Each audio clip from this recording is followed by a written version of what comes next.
Hey, welcome everyone to today's workshop on how to utilize free NielsenIQ data for sales, investor presentations, and overall business metrics. It's going to be a really fun hands-on workshop today, and my goal is for you to walk out of this with a ton of super valuable information. For those of you who don't know me, I'm Jordan with Foodbevy, which is our online community for food and beverage CPG founders to really grow from startup to scale. And almost every week, we host workshops to really get into the heart of some really good information for you and for your brand. So for today's conversation, we're just going to be in two parts. We're going to start off looking at some overall trends in the health and wellness space that are relevant to your products and the categories you might be selling in. And then we're also going to jump in and do a demo within the NielsenIQ and Byzzer platform, where Kelsey will actually walk us through how to get access to information and data, how to then utilize that data in your for your business. I know a lot of those popular use cases are for sales presentations, or for investor presentations, or even just general business metrics as you are making decisions. And so we will definitely make sure to hit on those topics. So what I'd like to do is introduce Kelsey first to give a quick introduction of who you are and the work that you do.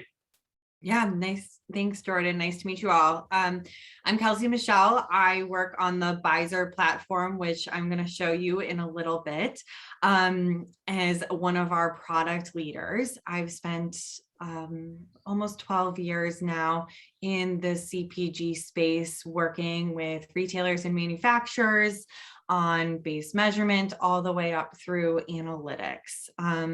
I really have been excited to talk to small and emerging brands about how to use data. And that's really everything the Byzzer platform is about. So it's really nice to be talking to you all and share some of this information. Hi, I'm Sherry. Oh, sorry. No, jump right in. Hi, I'm Sherry Frey, and I lead our total wellness thought leadership. And I'm actually really thrilled to be here today as well.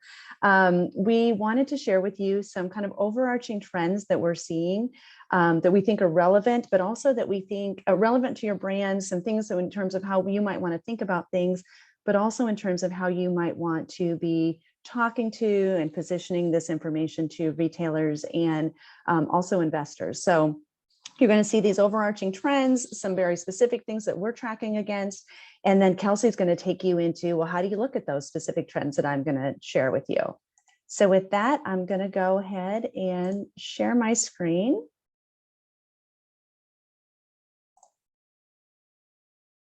Everyone, give me a thumbs up, Jordan, if you can see that. All right, fantastic. So I wanted to just kick off and let's see, I cannot seem to move it forward. There we go. Health and wellness is a big topic. And obviously, over the last couple of years, COVID has really exacerbated and accelerated a lot of the trends that we had been seeing from a health and wellness perspective. We just released a global report, and I will have our team share with all of you the results of that global report. We just released this global report last month, which showed kind of what happened and what's been happening with wellness across not just the US, but across the world. And what we found is that there's really been a reshaping of what's happening from an overall health and wellness perspective. And when you look at this, I'll kind of give you this broad view, and then I'm going to go into some of the very specific areas. You can kind of look at this and think of it like a Maslow's hierarchy flipped upside down. But we've really identified that there were different need states from a consumer perspective, from protective all the way to altruistic. And the protective, it was kind of fascinating. I think COVID was one of the most interesting things where we saw, usually in that protective need state, it's folks that have, kind of medical issues or medical emergencies. But with COVID, we all kind of dropped into that protective need state of kind of having that immediate needs being met. And so some of the interesting things that we saw is, I'm sure, many of you probably personally experienced, huge, growth in antibacterial and cleaning and hygiene and, food safety. We saw categories that historically had been moving to be more toward bulk were actually snapped right back into packaging because consumers had a lot of concerns there. We have this area of preservation, which is around, how do I cater to my specific needs? And this is one of the areas, preservation and aspirational, I think, is an area where we've seen a lot of product innovation, and want to share with you kind of some ideas that we think about how this can kind of come to life. But this is where consumers are saying, especially if I had, comorbidities or my family's current health needs, how do I make sure that I take care of ourselves in that space? And then also, this is where we started to see some new ailments occur, things that we hadn't been talking about in the past, like mental health, that actually kind of became more and more of a formerly taboo and more of a commonplace topic that we could have because of COVID. Aspirational, this is kind of, as we get into, we'll talk a little bit about some of these, but this is where I get into like all the things that I want to be and how I want my diet and my health to be. So this is where you'll see topics that I'm going to share today around, regional dieting or plant-based eating. And then we've got a lot of, we've always got this kind of interest in innovation and evolving needs where, whether it's seasonality or unique ingredients, part of this is tied to like these functional foods and ingredients.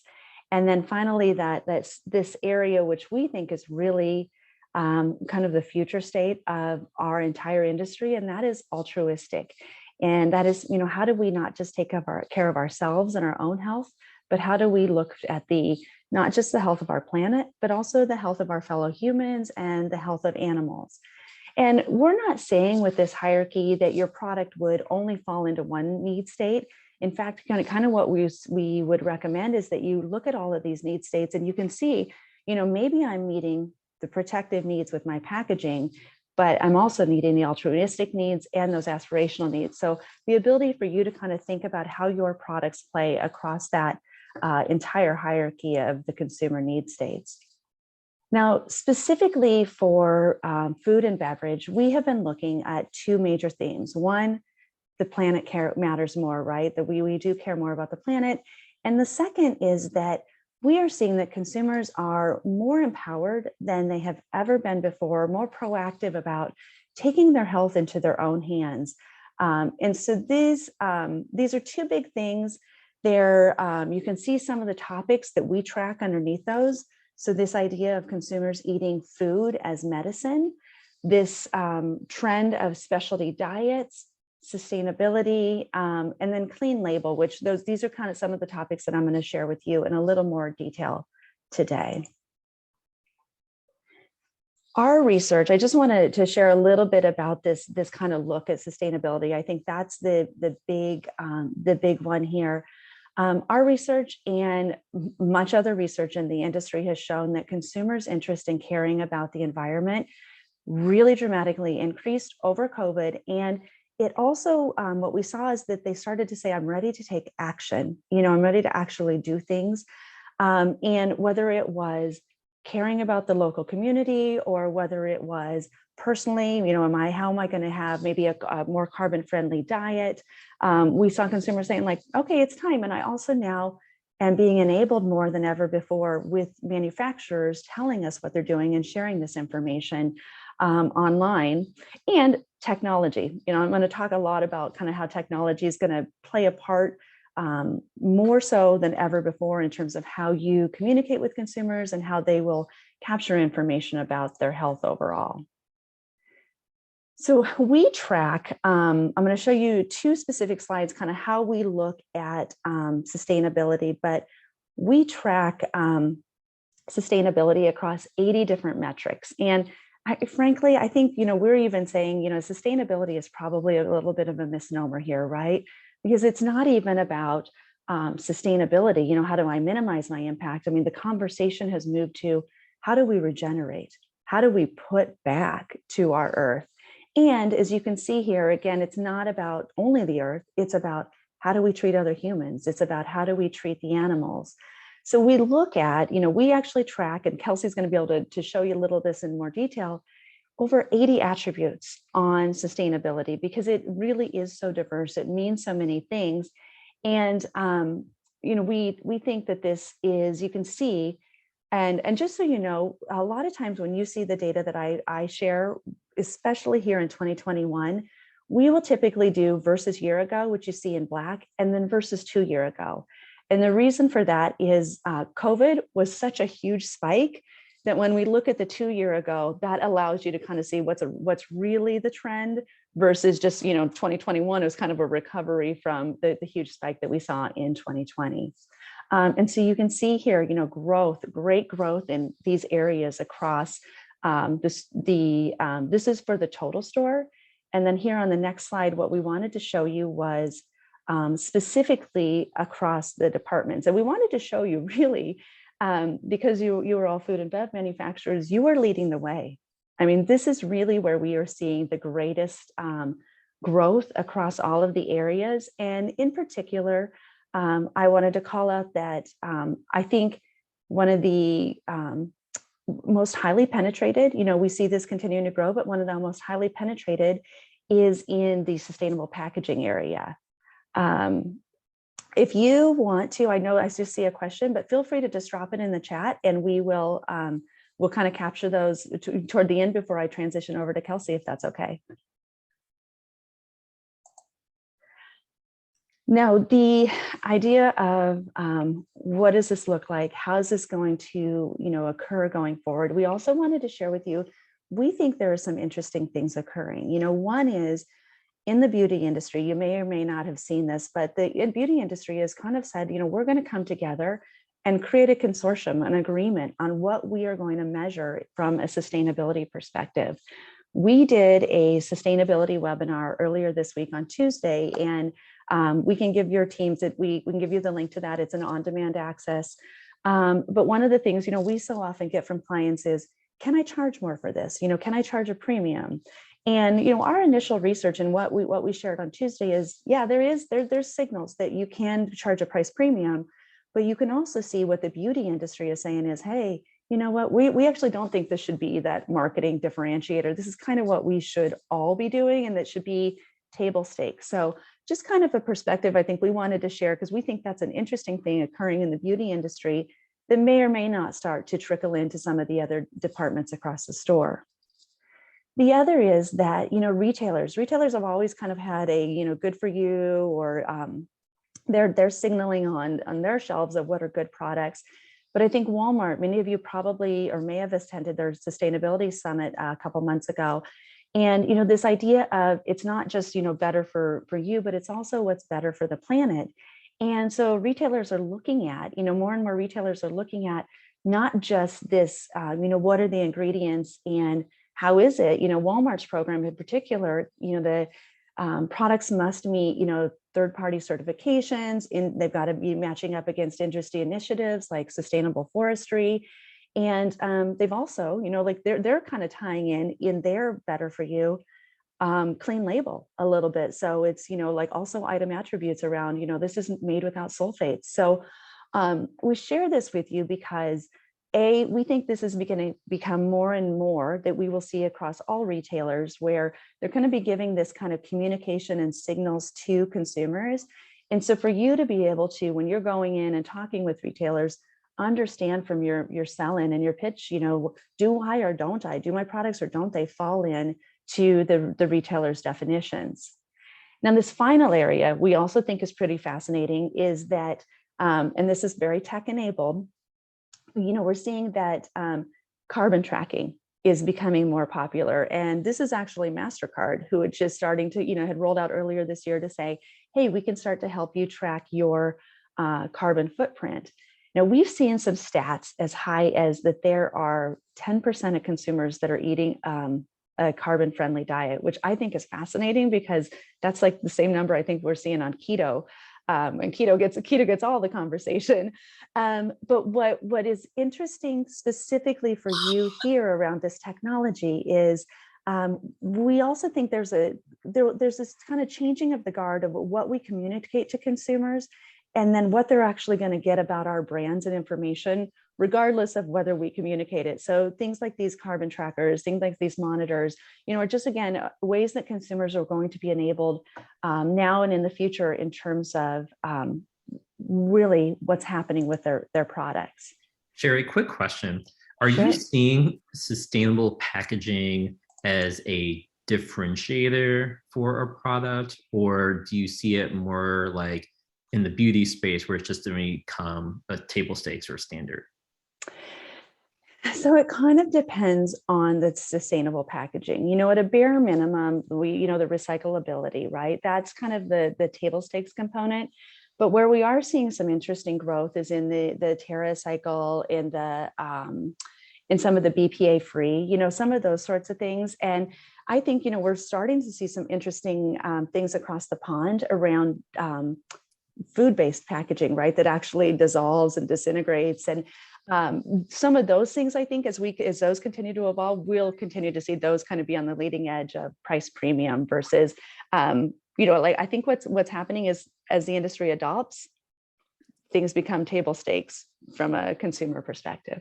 Yeah, it's interesting because for a lot of the brands on here are very early stage, and so when they're making those investments, a lot of sustainable packaging just is more expensive because the production volume is so much lower and their order volume is lower, and so there's this tension between wanting to be sustainable but not knowing if the business could support it, because as you mentioned, there's not a super premium on sustainable packaging from a consumer standpoint, and so I see this tension back and forth.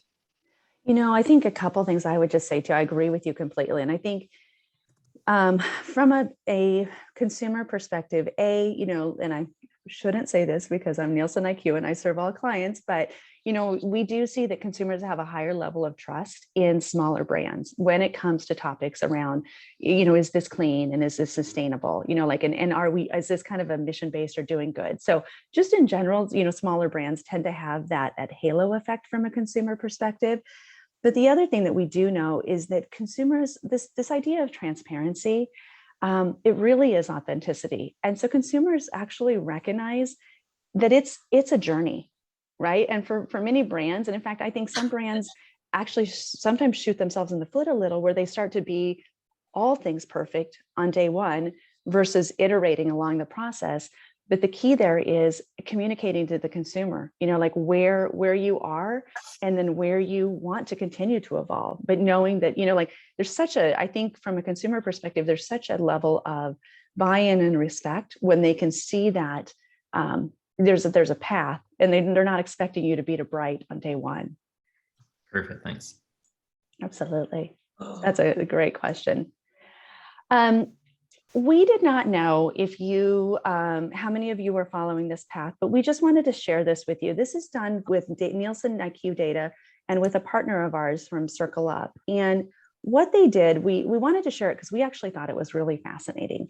And this is a look at just the trends from 2018 to projected into what's going to happen toward the end of 2021 into 2022. And they looked at Bcorps versus comparable emerging brands versus the average in the category. And except for this was actually done before the big COVID spikes, but you can kind of see it wasn't. You can see, I think one of the most interesting things that we found was, especially on the right. Now the graph on the right, we're looking at the same, but we're looking at the top quartile. So not all of the brands, but just the top quartile in each. And what we found most fascinating, I think just visually when you look at that, is you do see that big jump during 2020, which really it illustrates what we saw in the data. Now, Bcorp doesn't just mean that, of course, that they're caring about, the purpose and all of that. It also, there's a lot of things around it that can be, tied to just a very well-managed organization. But we just wanted to share this with you from a highlighting perspective of kind of what are the trends showing of the overall category versus the Bcorps, if that's an area that any of you are in or interested in pursuing. Just a quick question on the Bcorp side. Do you think that is it the philosophy and the like what B Corp means that's kind of driving the sales, or are like consumers more attracted to brands because of the trust? Do you have any indication of like what's causing that separation? I think it has well, so wait, let me ask me again, because I want to make sure I heard your two sides. Well, I guess, yeah, if there's anything, what's causing the separation between B Corp brands and the comparable emerging brands? So I think, like we could say two things. Like one of them, you could say, yeah, they're just really incredibly well managed, right? Like some startup brands, there's a lot of requirements around accounting and that could just be driving their sales. But the other is we do know that consumers are looking for kind of signals. And B Corp is one, there's 3,700, I think, across the world, and it's everybody from the big guys to kind of an in for smaller guys as well, to be able to say, like, hey, we're willing to kind of look at everything holistically in how we manage our business. Okay, great. I mentioned earlier, one of the things that we saw in this kind of preservation is that what consumers are thinking about in terms of like my wellness has changed, so we're actually looking at things, it used to be, okay, diabetes and heart disease and those are still important. And quite frankly, they became even more important because of comorbidities during COVID. So, actually we're seeing some fascinating things around functional foods and some fascinating things again around the diets, which I'll share with you next. But the other is that we're seeing new conversations around new ailments. So as I mentioned, my mental health, and that is everything from, truly diagnosed issues around mental health to also just psychological things around my mental wellness, my sleep, my stress levels. Clearly, we're hearing things around the great resignation and like my life purpose, all those sorts of kind of conversations that have percolated up. Topics such as inflammation, things like gut health. And gut health is really kind of an interesting one because it's growing, but it's a fascinating one as we watch it, because it's become one where we're seeing this truly empowered consumer who's very knowledgeable and starting to say, I understand that my gut is tied to my brain. My gut is tied to my skin. So this kind of holistic also look at their ailments, kind of, more from a broader and a holistic perspective. So this is kind of one of those areas. We also, I want to be clear, we're not, when we talk about wellness, we know that it's not everybody's going to go to Bright and be the cleanest and the healthiest and whatever. What we also saw consumers say is, hey, I just want healthier, right? I don't need better, you kind of better, not best. I don't need it to be perfect. And I think that in particular has been one of those areas where, we can continue to watch, because if you think about it, especially like when COVID happened, if you remember, I know we don't really want to put ourselves back in that, but if you remember, we all had some pretty unhealthy behaviors, right? We were all stocking up, but we also, we're eating a lot of comfort food and indulgent food, and that, quite frankly, can be a form of self-care, right? So also understanding that, when we talk wellness, it really isn't always about having to be the strictest and most healthy, but it's again kind of on that path and that journey to what can we do to be healthier. The other piece, COVID really taught us, I think we all learned how to wash our hands. That became, pretty apparent, but hygiene, and that really ties back again to, as I mentioned, this kind of conversation around packaging, and also, how do we make sure that the products are as safe as possible from a food safety perspective. We wanted to just show you a few things that we had asked consumers in the second quarter of this year about, like, what are you most interested in and what are you looking for? And, as the wellness thought leader, I don't know that I'd go a single week without somebody asking me about plant-based, what's happening with plant-based. That continues to grow. And I'll show you on the next slide a little bit of kind of, how we think about it. But also kind of what can I take out of my diet? So things like no nuts, no gluten, no keto. I'm going to show you a few of those trends as well. Local country of origin, really, kind of an area of interest. And then high nutritional benefits. I will tell you, one of the things that we are predicting for the future is that this conversation around nutritional benefits will become more and more critical. Many of you probably saw the dietary guidelines were released last fall, which I don't know if any of us paid attention because we were, in the midst of baking bread in our, Dutch ovens. But basically what, they said, like, it's about making every bite count. And it really is about nutrient density. I think this is an area of continued conversation and, frankly, opportunity that we are going to see in the industry. This is a lot. I know I'm sharing a lot with you, but quite frankly, we wanted to give this to you today because we think that you will get this presentation. So feel free to use these slides, take pieces of these slides, whatever makes sense for you. But we wanted to show you a couple things that we're seeing that we think are pretty interesting. Now, this is just for food and beverage again. I'm going to orient you first to what you're seeing. So in the middle of the chart, you're seeing what diets folks are following. So and we do an ailment study. Actually, we call it a shopper health study. I shouldn't say ailment. We used to call it ailment. Now we call it shopper health study every year. And we ask folks, what are you on? And you can see it's about sugar and carbs and sodium and calories. Those are kind of the top ones. Keto's there at 6%, and then you've got some of these that have fallen off. On the left side, you can see what we're seeing in terms of sales growth for those specific diets within our sales data. And then on the right side, what you're seeing under consumer intent is what consumers are searching for. So we also track, online what with retailers with their online purchasing, what consumers are searching for. And so you can see low sugar, gluten, vegan, and you look at this and you say, okay, well, help me make sense of all of this, right? What's going on? Well, here's, kind of how we're interpreting what's going on. You hear about keto, you hear, we're even seeing keto now show up on restaurant menus. There's so much conversation around keto. What we think really is going on with keto is just a signal for those carbs, it's a way for consumers to say, well, here's kind of the signal of the carbs and the calories and that.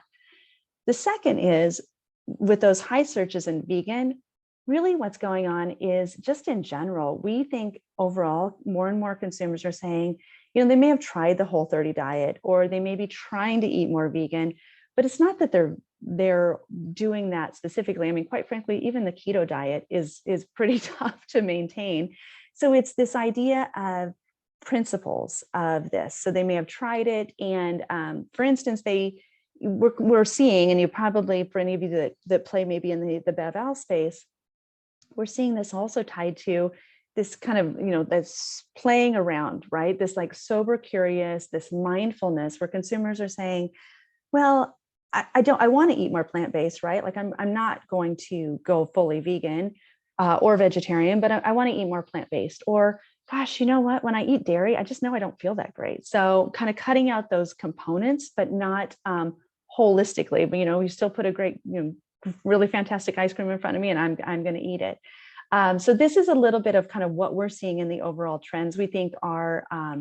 But just so you know, when you look over on the right, as we look at those, we kind of say, okay, those are signals, right, of what are the biggest things that consumers are looking for. And we dig a little bit more into that in the next couple of slides.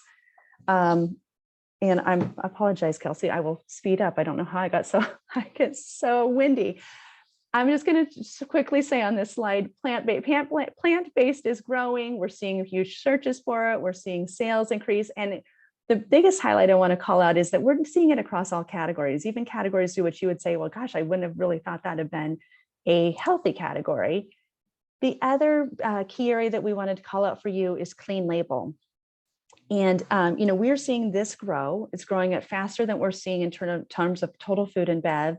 And the key area is, over 50% of food and bev is already free of artificial sweeteners or artificial flavors, and almost 50%, artificial colors. So when we actually really started digging into this and looking at this, we were pretty fascinated and quite frankly impressed with the industry in terms of kind of where we are today and the fact that we're still seeing the growth of this.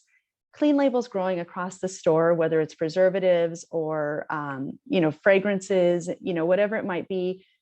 This continues to be an area where we think consumers are saying, I just want, again, that better. And it's an area where I know I can take control. I'm a little more empowered and I can take control.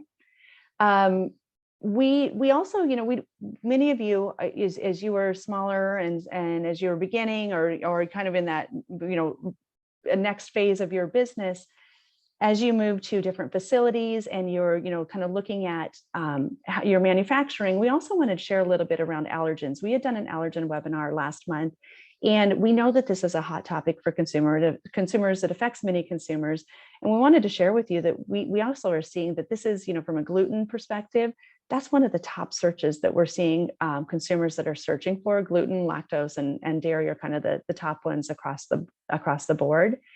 And for your products, for your packaging, we do want to highlight that our research has shown that consumers are saying it's really hard to figure out, is this good for me or not good for me? Now, this is, again, shoppers that have allergies and intolerances, but they are very willing to switch to products that are being more transparent and more clear on their packaging with the ingredients and what they have in there.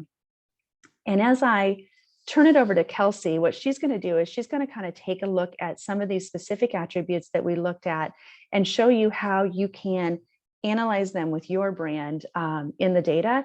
And then Jordan, if you want to do questions now, I actually don't want to take too much from Kelsey. So maybe we want to do questions at the end, if that's okay.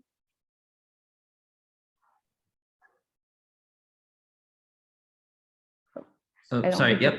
Let's do questions at the end. And sorry, that was really great information. So I know there's a ton there. So if you missed anything, you'll be able to go back and watch that, watch the recording and pick up on some of those data pieces. But Kelsey, let's pass it over to you. Okay, great. Thank you. So we're going to build off of what Sherry just provided, a lot of great context, right, on what's happening. And now, as a company going in and starting to use data, how do I use everything Sherry just shared, right, and start to action against it, right? And so just taking a step back to talk about Byzzer for a second before we get into the report. So Byzzer is a NielsenIQ data platform that was built for small and medium companies. We know data can often seem overwhelming, and there is very much a perception that's been built based on what's been available in the market to date, that data is not accessible for small companies, and we are changing that. So after talking to companies just like you, a lot of whom are just starting out or are thinking about how they expand distribution. Maybe you're direct to consumer today, but you want to start to get into some of the big players. What do you need from a data perspective, right? You don't have a huge analytics team. Using data is probably your second, third, or fourth priority. And so more so, how is data a tool versus you need a team to do anything with the data? So we've embedded resources, recommendations within the reports and insights to help you figure out what to do with the data faster. We've also honed in on the top objectives that you have or other companies like you have when using data. Things like, I want to gain distribution with retailers. How do I have a productive conversation with a retailer? I actually made it into a retailer, but now what do I do to gain presence within the store, right? How do I have that next conversation, right, on expanding my products? We've also embedded pricing and promotion insights within the platform. Big CPG companies spend millions and millions of dollars optimizing their revenue management and their trade spend. But we've embedded pricing data and the elasticity for you to understand pricing sensitivity. So as you start to get to the points where you're doing promotions and thinking about price changing decisions, you can use data to make those decisions as well.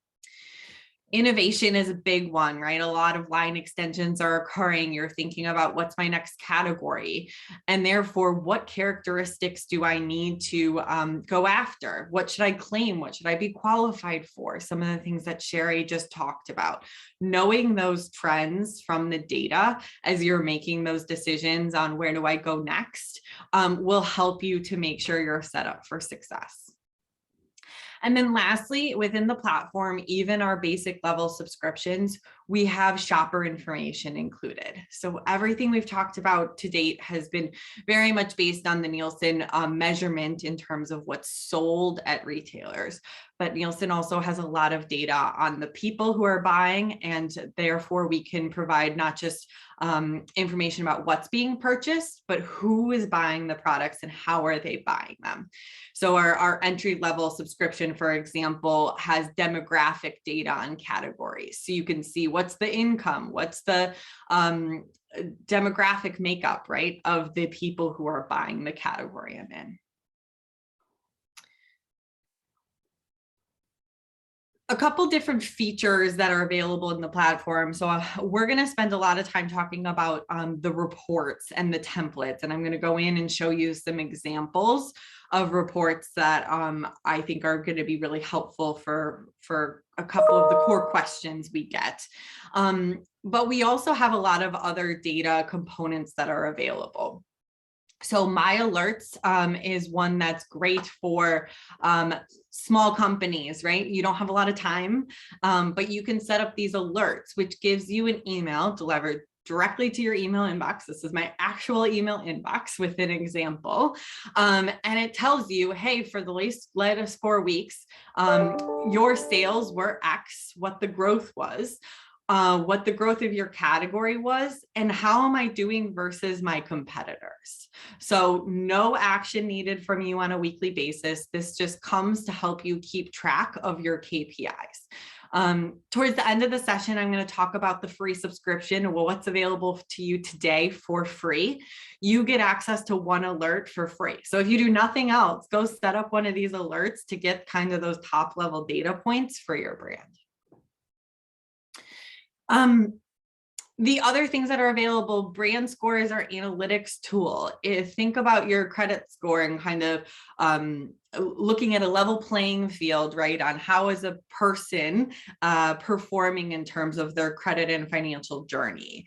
The brand score looks at your brand's journey and how are they doing across price, promotion, assortment, and new product launches, and distilling that to a simple letter grade so you know how you're performing. And as you start to get into pricing optimization, promotion optimization, the brand score will take the recommendations all the way down to specific actions of I need to change my price in Walmart to be more in line, right, with the category and the category prices being offered. Data on demand is our solution that looks holistically. I just want to know the data points, right? I want to look at trending sales. I just want to get what I want to get. And then stories, I'm going to show you an example of at the end. This is an automated presentation capability that allows you to generate a presentation that is retailer ready for something like a category review. So I'll show you that at the example at the end as well. So to hone in a couple of the most common use cases and questions I get, there's two topics that come up most frequently. I want to position myself and understand my own performance, either to an investor or someone who might be looking to acquire my company, or just to know how I'm doing. And so I'm going to show two reports specifically around that. I'm going to go through the report setup process pretty quickly, just so we can get to the insights faster. But as a follow-up to this, you'll get a lot of information on how to contact us. If you want to look at any of this information for your brand, we can set up time to do that. So we're going to look at private label products in prepackaged cookies. And we're specifically going to look at plant-based since that has been such a hot topic recently. So I'm going to filter everything I'm looking at within this report to specifically plant-based cookies, so I know how I'm comparing. Within the reports, then you can pick the market that you're interested in. We're going to look at the regions of the US. So that's going to give us a top level comparison of the performance across the US. Within the market selection, so just setting a little bit of context about what's available, as CPG manufacturers, you get access to all of our geographic markets. So states, regions, major city areas. You also get access to total US numbers. And then lastly, you get access to the retailer markets as well. So that gets you to, what is not only just Albertsons total selling, but if I want to look at their specific markets underneath, you can pull data at that level too, which is really the views that retailers want to see as you're going into category reviews, right? What is the data based on my specific market information?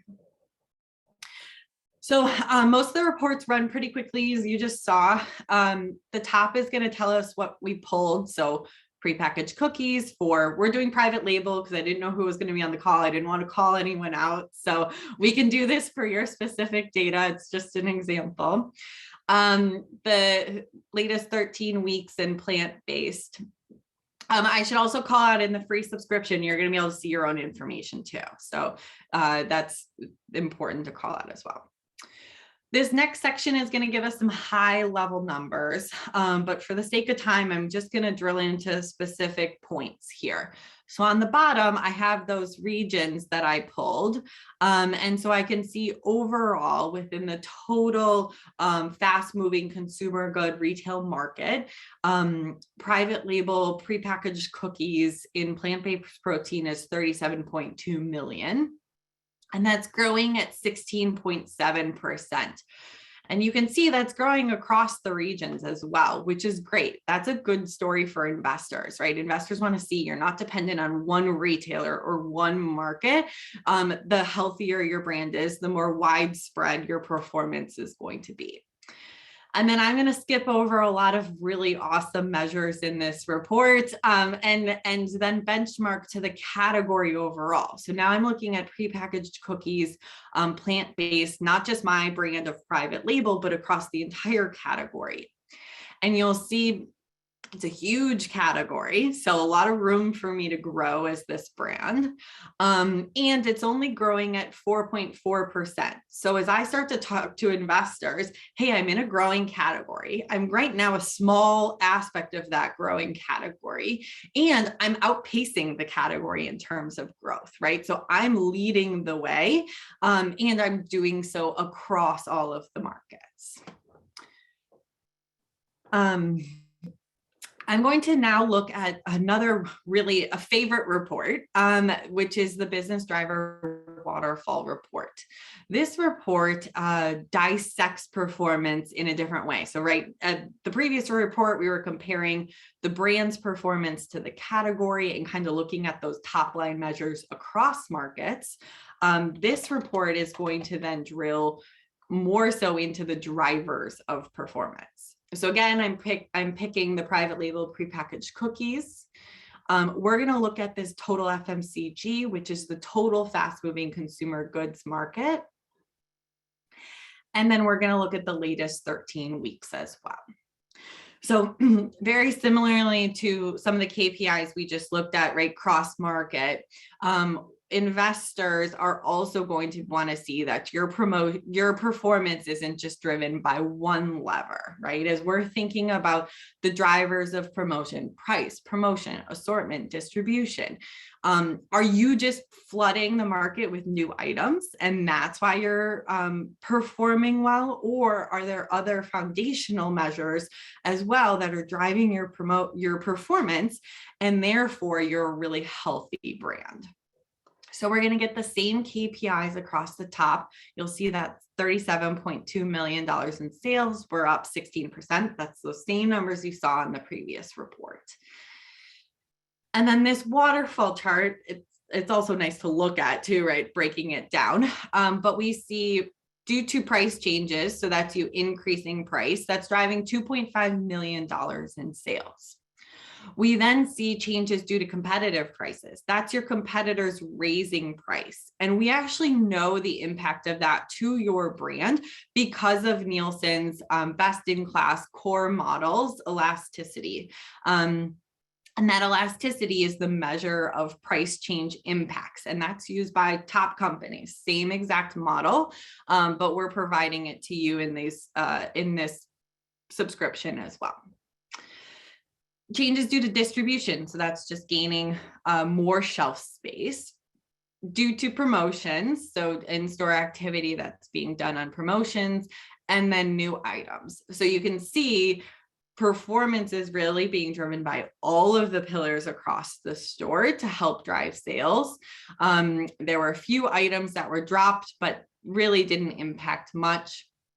We do see the all other. So that's external brand activity due to marketing or their expansion in shelf space or customers knowing has reduced the sales growth. And that is not quite right. There's still healthy growth because of that, but good to know, right, that there's competitors out there who are doing really well too, and you're going to need to watch them. And that's another thing you can use reports like this for, right, is I want to look at the brands within the category. Who do I need to watch? Who's gaining distribution? Where are they gaining distribution? So I keep tabs on my competitors as well. And then as we scroll to the bottom here, it takes that high level view all the way down to the market specific actions as well. So for the sake of time, I'm just going to hone in on Walmart on the bottom right here. So this is the top change due to distribution. And we can see Walmart and the changes due to distribution there drove 3.3 million in sales for this brand, due to a 33% increase in distribution. So whatever you're doing with Walmart is working, right? Is the insight there. But there's also flags where maybe things aren't going as well. So if we scroll down to Walgreens, for instance, there was about 100K loss offset by the bigger changes here. So it was positive overall, but there was a loss of 12% in distribution at Walgreens, right? So who are you losing shelf space to, and keeping tabs on not just the high level of what looks good, right? But what do I need to watch out for at a more granular level? Kelsey, and just two quick things. We can actually take a little bit of extra time as well. Okay. We can kind of save any Q&A for a follow-up. Yeah. And then I think as you're looking at the reports as well, if any of them kind of mention velocity and kind of how to see that, that'll be great to mention too. Yeah, that's a great point. So those reports did include velocity, and I'm going to switch gears and talk about the distribution landscape. So both of those reports were really great as you think about your own diagnostic of your performance or how to talk to investors. A lot of our reports also focus on how do you talk to a retailer about your performance? And so we're going to look at this distribution landscape report that specifically starts at a top level and then helps you drill down on that topic. And as Jordan mentioned, one of the key measures that we talk to companies about, especially small companies, is velocity. Velocity is sales per point of distribution. So think each store item on. And the reason why we talk about that measure is that it levels the playing field in terms of how you measure yourself. So you may not have the huge sales numbers because you're not in all the stores. But if you look at a measure like velocity, it tells you how well you're doing where you are currently sold. So this report, the distribution landscape report, looks across all the markets. You'll see this table on the right here. So Walmart, we were talking about before, represents $14.7 million of your overall sales. By clicking on Walmart specifically, I'm now going to drill in across the report to just focus on Walmart. So one of the reasons I love this report is you can easily flip between retailers to see these key performance measures. And then we're going to start to go to those kind of benchmarks, right, on how I'm doing and how I can talk about myself. This fair share of distribution looks at your share of distribution versus your share of sales. If you have a higher share of distribution than you do of sales, right, it might mean that your products are not being as productive, right? They're not producing as much sales. Conversely, if your share of sales is greater than your share of distribution, that means you can advocate for more space for your brand, right? So as I look at this chart, private label is essentially on par, right? The sales of their share of sales and share of distribution are about the same. But if I look at one of my competitors, Lance, right, their share of their index is a 96, which means they have a greater or less share of distribution than they do of sales. And therefore they could be advocating for themselves to get more share of distribution. Then there's two kind of those velocity measures I mentioned. So sales per store is a common one to look at. That's featured in this right report on the chart on the right, where you can look at the focus product versus kind of different segments of products. But I'm going to scroll down to look at this table, which is now going all the way to item level information. So this first UPC has $1.6 million in sales, and it is new. So you can see all of those sales are new. And we're going to scroll over to these velocity facts. So I can see here that this top item has $19,000 in sales per instance it's being sold, which is really great. You can kind of start to see how that compares with some of the items as you scroll down. And then Kelsey, is that over the 13 weeks that you selected? Yes, exactly. For the time period you selected. You can also see the sales per store is $462. In this top chart, you can hover over these numbers to see the benchmarks for other items. So the average across all items in what we're looking at of plant-based pre-packaged cookies is $192. So you're well over that average. And as we look at best in class, you're almost to best in class, which is always the top 20% of items. So you can have this really great conversation of my products that have just been launched, right, are doing really well based on the velocity and the sales per store. And as I look at the percent of stores selling, so in this first item's case, 74% of the stores are selling this product. There's a little room for growth, right? So you might be able to increase or expand distribution slightly, but likely some of the conversations you're going to start having then are what's your next product coming out, right? And how can I start to get shelf space for the next product I'm launching because the performance of these products are doing so well. Also, you want to watch for what's not doing well. So one of the key reasons why you want to have data is to know what the retailer is going to hone in on as underperforming before the conversation happens. So as we scroll down to one of these items towards the bottom, right, we can see that velocity measure is a lot lower than your top performing items. And the dollars per store is below the average. So you want to come prepared for this item to either say, hey, here's our plan to improve the performance of this product, or hey, let's just talk proactively about swapping it out for one of our more productive products that's coming out with our next line extension.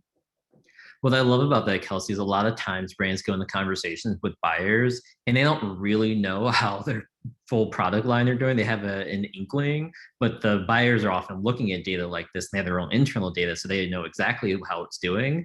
And right, it creates this real awkward conversation if they're like, hey, your product sucks. And you're like, oh no, I think it's doing well. And they're like, no, the data shows it does, right? Like it allows you to be proactive and coming in and saying like, exactly as you mentioned, like, here's what we can do to improve it, or let's swap it out.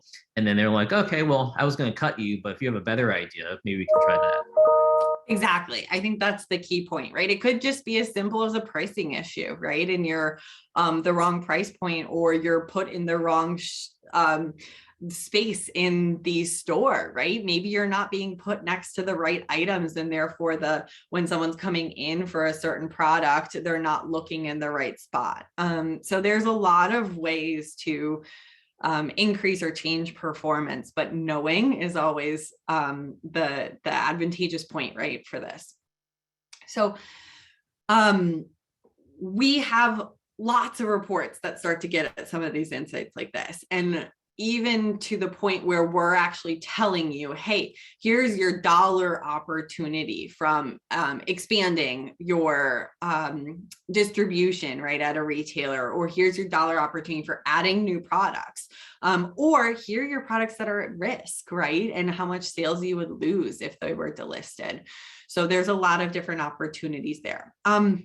I also wanted to show an example of the My Stories function. And so this is the automated presentation that's created for a category review meeting.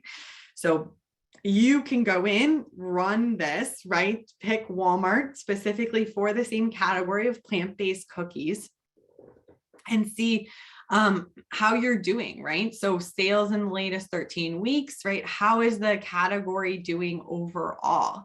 And then it starts to break it down by tons of different views, right? So you have what the retailer is looking for. How is your performance doing by banners at Walmart? I'm skipping ahead a little bit, but how is your brand comparing to other brands? So here's private label, right? And the sales growth here, but Nabisco is actually right behind you, right? And having really strong growth. So you can have these conversations, right, on how you're differentiated, how you're going to help continue to grow the category, but also having the data points, right, on what else is happening in the category. And the presentation takes it all the way down to the specific opportunities. So as I look across, right, the top opportunities here across different markets, what are the different items I need to watch out for, right? And so here are the top 4 items that are opportunities to add into Walmart's distribution. Here are the different markets, right, they should be added to, and the dollar opportunity of those actions based on how those items are performing in Walmart's rest of market today. If there were opportunities to expand distribution, or those would also show up on here as well. All right. That was a lot of information really quickly. I also shared with Jordan a 1-page document that walks through our 3 recommended reports for category review meetings, and a little bit just about how to have a productive category review meeting. We also, as part of the partnership here, we have free access that you can get. So there's a button, if you just go to Byzzer.com, but it will also be linked in the materials. There's a button at the top that says get free access. When you click on that, you're going to be navigated to a account setup page. So enter in your information, your company email address. And the reason why we ask specifically for a company email address is we have privacy rules for companies just like you, but also our retailers, to protect the data that's being sent out. So we do verify that you are a CPG manufacturer company. And then you will be navigated to what we call our shop. And this is going to pull up a free subscription option for you. The free subscription access to 3 different reports, and free alert, and also the ability to look around in the platform and see what else is there. So you can click on the data pulling tool, data on demand. You can also show up your click, browse, add it to your cart. And then also, as part of this program, you get access to a free business. Are you guys still there? Did I cut out? We can hear you still. Okay. You get access to a free report of the Business Driver Waterfall that I showed that diagnoses your performance. So scroll to the performance section and you'll see that the Business Drivers Waterfall. And you navigate to it, scroll to the bottom, and click to add it to your cart. Once you have that free subscription and this report in your cart, you can go ahead and check out. You will get as a follow-up to this, a promotion code to get all of this for free. So enter in that promotion code and then hit proceed to checkout. At this point, you will see a $0, right? Since you entered in your promotion code.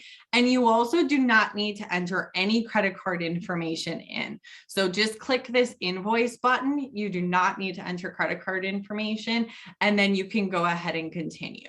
Once you get through, there's one more screen that asks you to click terms and conditions. Then everything will show up within the platform, and you can go ahead and start running your reports. If you have any questions about this process, or you want to learn a little bit more about what would make sense for your brand, you can contact us at any time. So there's a form that you can request to set up a meeting. You can also chat our team to either schedule or a meeting, or to just get help or some more resources throughout the process with this little chat bot in the bottom. And that goes to our customer service team. They're great. It's usually Kathleen or Vanessa. It's not some automated system. It's actually people who know the platform and work with a lot of companies just like you. Kelsey, thanks so much for that. That was amazing. I know there's like a ton there. You probably could have a 2-hour session on this already. But as a follow-up, I'll send out these links to everyone who attended. We'll also send out the recording so you can jump in. As Kelsey mentioned, once you sign up, you'll actually get someone that can help you navigate the platform as well. And so you'll be right on your way. So with that, if you have any other questions, feel free to reach out to me and I can direct you to the Nielsen and Byzzer team to be able to help you. But with that, have a great weekend, everyone, and a great rest of your Friday. Thanks, Kelsey. Thanks, Sherry.